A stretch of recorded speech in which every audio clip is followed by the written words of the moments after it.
Minggu 30 Juli 2023 merupakan minggu biasa ke-17 di tahun A. Pewartaan Injil diambil dari Injil Matius. Hal kerajaan surga itu seumpama harta yang terpendam di ladang, yang ditemukan orang lalu dipendamkannya lagi. Oleh sebab sukacitanya, pergilah ia menjual seluruh miliknya, lalu membeli ladang itu. Demikian pula hal kerajaan surga itu seumpama seorang pedagang yang mencari mutiara yang indah. Setelah ditemukannya mutiara yang sangat berharga, ia pun pergi menjual seluruh miliknya, lalu membeli mutiara itu. Dalam permenunganku, kerajaan surga sendiri membutuhkan pemikiran yang lama meski telah dijelaskan oleh Yesus melalui perumpamaan harta yang terpendam. Beberapa referensi yang kutemukan mengemukakan tujuan penulisan Matius terkait konsep kerajaan surga. Penulisan Injil Matius mengarah kepada penghayatan umat Yahudi. Ini berarti bagaimana masyarakat yang dicita-citakan menuju pada gambaran kerajaan dan surga. Terkait dengan tatanan masyarakat, itu berarti bagaimana relasi antar individu, antara individu dan masyarakat, dan antar kelompok. Singkatnya, konsep kerajaan surga mengungkapkan tatanan nilai atau norma individual dan sosial masyarakat. Harta yang terpendam, aku pikir dapat diganti dengan harta karun. Gambaran harta karun tentulah secara sepintas dan langsung dapat ditangkap oleh semua orang pada masa sekarang ini. Harta karun tentulah tersembunyi dan dicari banyak orang. Harta yang sangat banyak jumlahnya, biasanya dalam bentuk barang berharga, disembunyikan di tempat aman oleh seseorang atau sekelompok orang. Adakah orang zaman sekarang yang tidak menghendaki untuk memperoleh harta karun? Hal pertama yang kuperoleh dari perumpamaan Yesus itu adalah bahwa kerajaan surga itu sungguh dikehendaki oleh semua orang. Kata surga yang kupahami dalam penggunaan sehari-hari menunjuk pada suasana hubungan antar pribadi dan antar kelompok dalam masyarakat manusia sungguh membahagiakan bagi semua individu. Kata surga juga menunjuk pada keterlibatan Allah dalam tatanan sosial dan personal hidup umat manusia. Tidak jarang kata surga menunjuk pada keberadaan Allah pada dirinya sendiri. Adakah orang masa sekarang yang tidak tahu gambaran kerajaan? Kerajaan menunjuk pada figur raja yang memiliki kekuasaan mutlak pada suatu wilayah, yang memiliki kuasa atas semua orang yang berada di wilayah kekuasaannya. Meski kekuasaan raja pada masa modern hingga sekarang dibatasi, namun kedudukan yang menentukan bagi masyarakatnya masih dimiliki.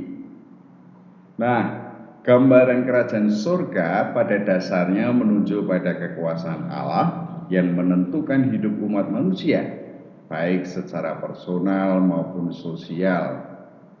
Kekuasaan itu menyeluruh karena hidup umat manusia dan semesta alam ditentukan oleh Allah sendiri. Kerajaan surga menunjuk pada Allah sebagai nilai tertinggi bagi umat manusia, baik secara individual maupun sosial. Merujuk pada penjelasan Yesus, gambaran kerajaan surga sebagai harta terpendam mengungkapkan kerinduan mendalam hidup umat manusia. Kerajaan surga sungguh menjadi damba mendalam dalam hidup umat manusia. Tatkala orang menemukannya, segala sesuatu yang dimilikinya tidak ada artinya sama sekali. Lebih daripada itu, hidupnya sendiri diabaikan demi kerajaan surga. Ini diungkapkan dengan menjual segala yang dimiliki demi harta terpendam. Harta yang menjamin hidupnya dijual untuk memperoleh harta terpendam, yakni kerajaan Allah. Kerajaan surga yang digambarkan sebagai harta terpendam mengungkapkan betapa berlimpahnya harta sehingga orang ikhlas melepaskan segala sesuatu demi memperolehnya. Kerajaan surga merupakan harta yang dapat digunakan oleh seluruh keturunan umat manusia. Kerajaan surga merupakan harta yang tidak akan pernah habis digunakan untuk kesejahteraan hidup umat manusia. Aku mengikuti garis pemikiran atau refleksi bahwa kerajaan surga itu sendiri menunjuk pada relasi pribadi dan sosial dengan Allah. Allah menentukan secara hidup pribadi, sosial, dan seluruh umat manusia. Dengan Allah yang meraja dalam hidup pribadi dan sosial, umat manusia berada di dalam surga. Merujuk pada perumpamaan Yesus bahwa harta karun itu ditemukan, aku berpikir bahwa rahmat ilahi membimbing umat manusia untuk menemukan dirinya. Dengan kata lain, Allah mengundang dan menarik umat manusia kepada dirinya sendiri. Allah mengungkapkan dirinya dengan memenuhi kerinduan mendalam umat manusia. Allah melenyapkan segala penyakit dan penderitaan umat manusia. Allah menyelamatkan umat manusia dari malapetaka kehidupan. Allah membangkitkan orang mati. Semua penampakan ilahi itu terwujud dalam hidup, wafat, dan kebangkitan Yesus. Karya Yesus menampakkan belas kasih ilahi. Banyak orang makan kenyang, orang sakit disembuhkan, setan-setan diusir keluar dari kehidupan orang, orang mati dibangkitkan, semua gratis, semata-mata rahmat. Yesuslah harta terpendam itu. Orang harus menemukannya. Untuk memperolehnya, orang dituntut menjual seluruh harta miliknya. Dengan kata lain, orang harus menyerahkan seluruh hidupnya saat menemukan Yesus. Itu karena orang memperoleh damba terdalam dari hidupnya sendiri. Inilah hal lain yang kuperoleh dari perumpamaan Yesus tentang harta yang terpendam. Seluruh hidup harus diabdikan bagi Yesus. Kebahagiaan dan sukacita memperoleh Yesus tentu terpancar di dalam hidup. Apapun diberikan demi Yesus. Bolehlah memberikan gambaran lain tentang kerajaan surga.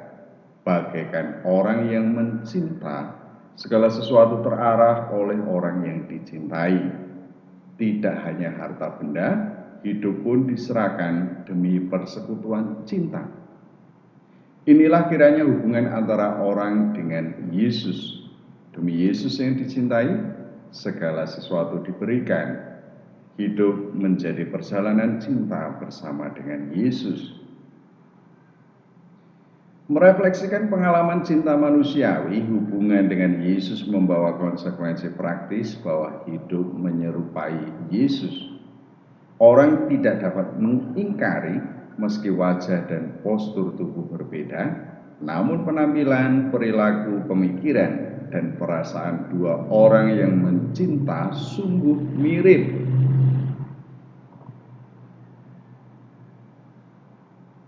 Kalau tidak mau dibilang sama, kesatuan hidup dalam cinta akan membawa serta kemiripan dalam segala hal. Sekarang sampailah pada imitatio Christi. Secara sederhana itu berarti menjadi mirip seperti Kristus. Ini merupakan hidup orang yang mencintai Kristus. Ini merupakan hidup orang yang telah menemukan harta terpendam dan menjalani hidup dalam kerajaan surga. bagaimana imitatio Christi itu dalam keseharian umat beriman, baik secara personal maupun komunal dalam kebersamaan dengan sesama, menjadi perhatian. Itu dikarenakan hidup Kristus tidak terlepas dari seluruh hidup umat manusia. Imitatio hanya dapat terjadi tatkala orang semakin mengenal. Pengenalan mengandaikan pergaulan intensif dengan seseorang atau sekelompok orang. Dalam interaksi komunikatif, orang saling memahami dan saling menerima. Demikian pula halnya dengan Kristus dan umat beriman. Umat beriman takkan dapat mengenal Kristus jikalau tidak mau bergaul dalam kebersamaan gerejani. Membaca kitab suci, terutama Perjanjian Baru, menjadi hal penting bagi umat beriman. Ini sungguh harus dijalani oleh umat beriman. Demikian pula dalam gerak langkah bersama, umat beriman tidak dapat abai terhadapnya. Akhir-akhir ini aku memperhatikan semangat pembalasan. Meski aku tahu dan sadar bahwa Yesus menghendaki diriku agar mengasihi dan mendoakan mereka yang telah menyakitiku, namun dalam diriku seringkali muncul rasa dendam dan keinginan untuk membalas mereka. Tidaklah mudah mengasihi, apalagi mendoakan yang baik bagi mereka yang telah menyakitiku. Ini mengandaikan rahmat ilahi yang mampu menghapus rasa sakit dan gambaran orang yang menyakiti. Diperlukan juga rahmat untuk mengasihi yang telah menyakiti. Kasih Yesus tentu akan membuat orang yang mencintainya mampu mengampuni, mengasihi, dan mendoakan mereka yang telah menyakiti. Imitatio Christi hanya akan terjadi tatkala orang memiliki hubungan personal yang begitu intim dengan Kristus.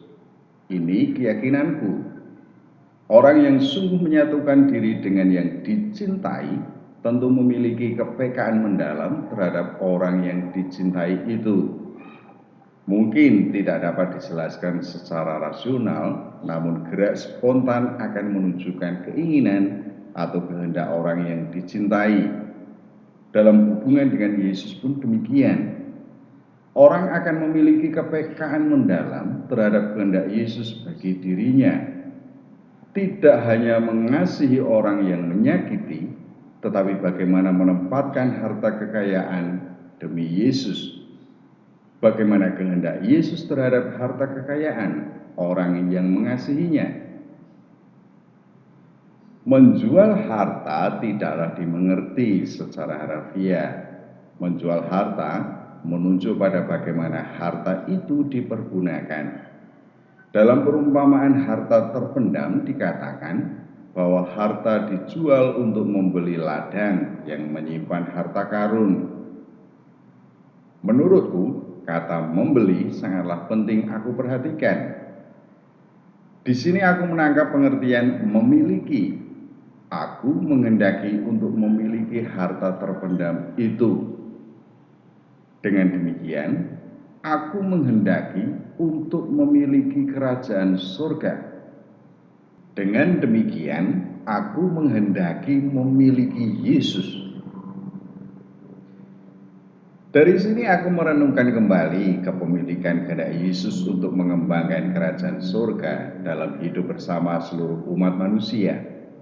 Itu berarti bahwa orang tidak menggunakan hartanya demi harta itu sendiri. Dengan kata lain, orang tidak terikat pada harta hingga terus-menerus berusaha meningkatkan atau memperbesar hartanya.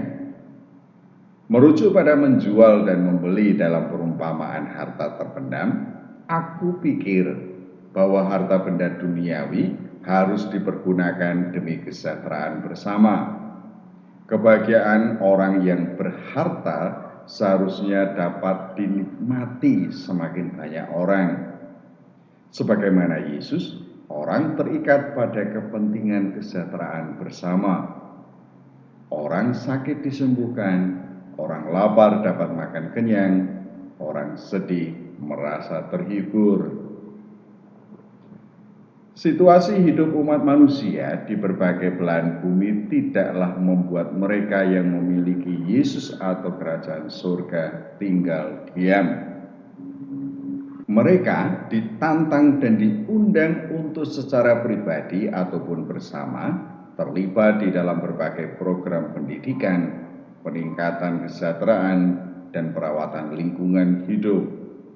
Orang dirayu untuk tidak sekadar mencari keuntungan material, tetapi keuntungan material demi kesejahteraan bersama. Orang diajak untuk memperhatikan kepentingan bersama dalam mengentaskan kelaparan dan konflik yang tampaknya tak berujung. Akhirnya aku mengajak untuk berdoa, datanglah kerajaan-Mu di bumi seperti di dalam sorga. Amin.